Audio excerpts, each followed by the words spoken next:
শীতের তীব্রতা বাড়তেই মানবিক উদ্যোগে এগিয়ে এলো Chanchal merchant chamber of commerce.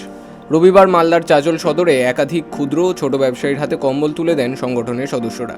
এদিনের কর্মসূচিতে উপস্থিত ছিলেন মালদা মার্চেন্ট চেম্বার অফ কমার্সের সভাপতি জয়ন্ত কুণ্ডু, সম্পাদক উত্তম বসাক, চাচল মার্চেন্ট অ্যাসোসিয়েশনের চেয়ারম্যান প্রাণ গোপাল পোদ্দার, যুগ্ম সম্পাদক সুদীপ্ত ঘোষ, পঙ্কজ ডালমিয়া সহ অন্যান্য সদস্যরা।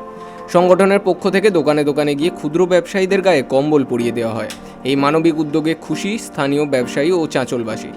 মালদা মার্চেন্ট চেম্বার অফ কমার্সের সভাপতি জয়ন্ত কুণ্ডু জানান, পক্ষ থেকে আজকে চাঁচলে যারা ফুটপাতে ব্যবসা করেন, রাস্তার উপরে যারা ব্যবসা করেন, এই প্রচণ্ড ঠান্ডার জন্য ব্যবসায়ী সমিতির পক্ষ থেকে আজকে প্রত্যেকটা জায়গায় কম্বল বিতরণ করা হয়েছে।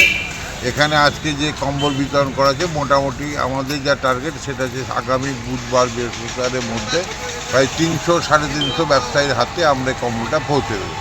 আমি মালদা জেলা মার্চেন্ট চেম্বার অফ কমার্সের সভাপতি হিসাবে মালদা জেলার প্রত্যেকটা সংগঠনকে বলবো, চাঁচল মার্চেন্ট অ্যাসোসিয়েশন একটা দৃষ্টান্ত তৈরি করেছে।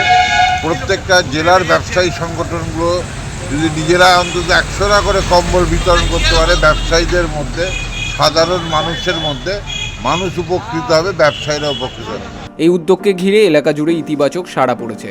শীতের দিনে মানবিকতার উষ্ণতায় স্বস্তির নিঃশ্বাস ফেলেছেন ক্ষুদ্র ব্যবসায়ীরা। মালদা থেকে শানু ইসলামের রিপোর্ট, বিগ নিউজ বাংলা।